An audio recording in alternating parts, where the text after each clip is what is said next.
आप सुनेंगे ये भविष्यवाणी है, उस सालों से मैं बोल रहा हूं कि जो मुझे भविष्यता नहीं समझते वो समझ लेंगे 2024 में। आमीन। जिनकी आंखें बंद हैं उनकी खुल जाएंगी। आमीन। बहुत सारे देश की इकोनॉमी डाउन होगी, आर्थिक तंगी आएगी यूएसए में, वहां के राष्ट्रपति को हटाने के लिए बातें चल पड़ेंगी, प्रॉब्लम्स आएंगी। एक देश ऐसा बम गिरेगा, तबाह हो जाएगा। 2024 मार्च के बाद प्रधानमंत्री मोदी फिर एंट्री मारेंगे। अबलबा शबलबा बलबा शबलबा। एक पूर्व साइड में एक पुल, बहुत बड़ा बांध गिर जाएगा, 80 से 100 लोग वहीं मर जाएंगे। बहुत सारे लोग, इंडोनेशिया, चेतावनी दे रहा हूं तुझे यीशु मसीह के नाम में, मेरे अंदर से होकर, कि छोड़ दो वो लाइन। परमेश्वर का आत्मा आगाह कर रहा है। चाइना मजबूत होने की स्थिति में हो जाएगा। चीन और यूएसए का मुंह लाल हो जाएगा। इसका मतलब है कि मैंने देखा दर्शन में कि वो लाल हो रहे हैं, पीले हो रहे हैं, काले हो रहे हैं, क्योंकि वो लड़ रहे हैं आपस में और काफी प्रॉब्लम्स को उन्हें झेलना पड़ेगा। जो स्पिरिचुअल का नाटक करते हैं, अंदर कुछ और बाहर कुछ, प्रॉब्लम्स आएंगी।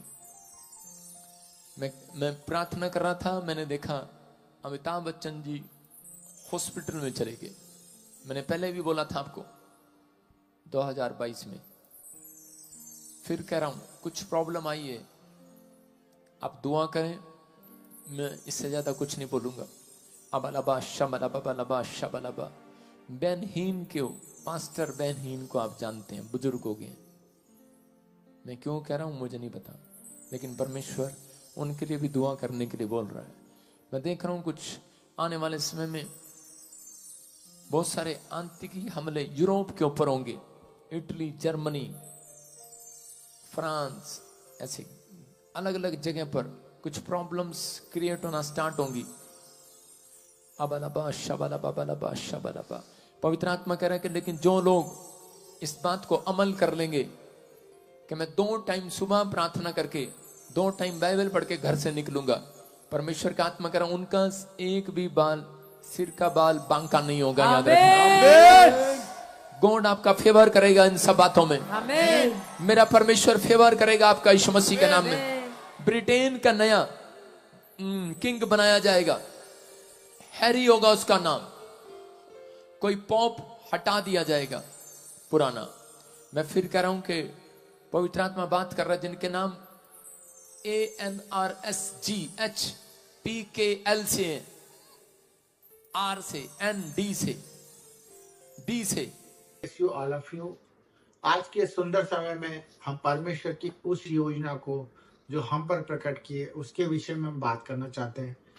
तो सबसे पहले हम ये बात करना चाहते हैं कि जो लोग परमेश्वर के जीवन में आ जाते हैं, उनके जीवन में परेशानियां और रुकावटें और बंधनें क्यों सबसे ज्यादा उनको नजर आने लग जाती है, और वो क्यों इस समस्याओं में ही उलझे रहते हैं जबकि परमेश्वर उनके सामने खड़ा रहता है। आज हम देख रहे हैं कि जहां जहां पर चर्चेस हैं, जहां जहां पर आप वीडियो के द्वारा देख पाते होंगे, लोग अपनी चंगाइयों को पा रहे हैं, अपनी छुटकारा पा रहे हैं। और मैं ये भी चाहता हूं कि हम सब परमेश्वर को करीब से जाने, हम परमेश्वर के उस वचन को जाने जो परमेश्वर ने हमसे, हमारी आत्मा में रखा है, हमारे हृदय के अंदर उसने वो बीज डाला है। तो आज उसी विषय में आपसे बात करना चाहता हूँ मेरे भाइयों और मेरी सिस्टरों, कि हम लोग जब परमेश्वर के वचन को पढ़ते हैं और उस पर अमल में लाने की कोशिश करते हैं, तभी हम अपने उद्धार को देख पाते हैं। मैं आज देख पा रहा हूँ कि बहुत सारे लोग हैं जो अपनी चंगाइयों को रिसीव नहीं कर पा रहे, जो अपने छुटकारे को नहीं रिसीव कर पा रहे। वो हम में से ही है, परंतु वो कोई ऐसे लोग नहीं है जो परमेश्वर को प्यार नहीं करते, परंतु उनका प्यार और उनकी परमेश्वर की तरफ निवेदन प्रार्थना पूरी क्यों नहीं हो रही है।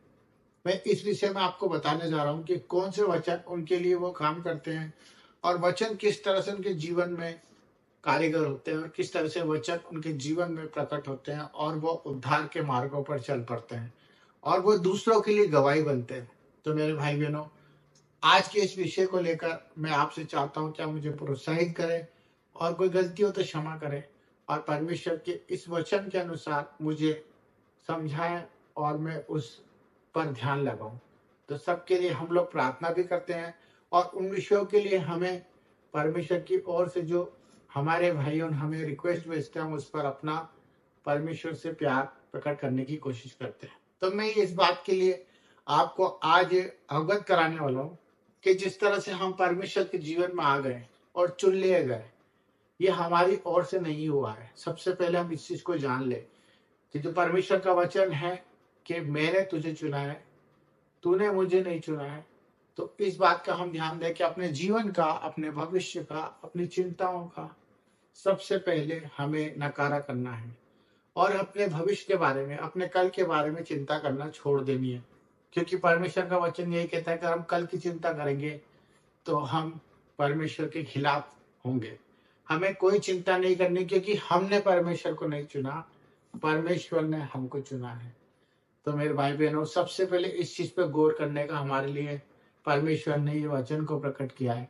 दूसरा वचन जो मैं आपको बताना चाह रहा हूँ वो ये है कि वचन जब तक दो धारी तलवार नहीं बन जाता, जब तक वो कारीगर नहीं होता, वो काम में नहीं आता, तब तक वो एक वचन ही कहलाता है। परंतु वो कब प्रकट होता है? जिस तरह परमेश्वर का दृष्टांत है कि बीज जब तक तुम अच्छी भूमि पे नहीं उपजाओगे, जब तक फसल नहीं बनेगी। तो उसी प्रकार परमेश्वर का वचन भी यही कहता है कि आप अगर वचन पढ़ते हैं और सुनते भी हैं, पर जब तक अपने हृदय में उसको जगह नहीं देंगे और उस हृदय से आपके अंदर वो आवाज नहीं आने लगेगी, तब तक आपका उद्धार नहीं हो सकता। तो हम वचन को पढ़े, वचन को सुने, परंतु वचन को हृदय में डालने की कोशिश करें।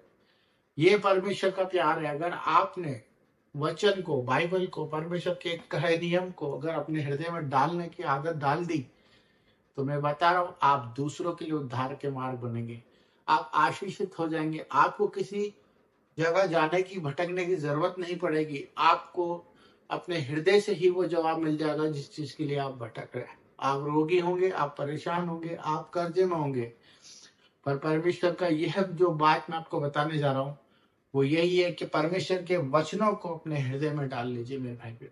फिर देखेंगे आपके जीवन में किस तरह से उद्धार होता है और चंगाई और छुटकारा आपके जीवन में इसी वक्त है। आप स्वीकार करें और वचन को पूरी तरह काम करने दें।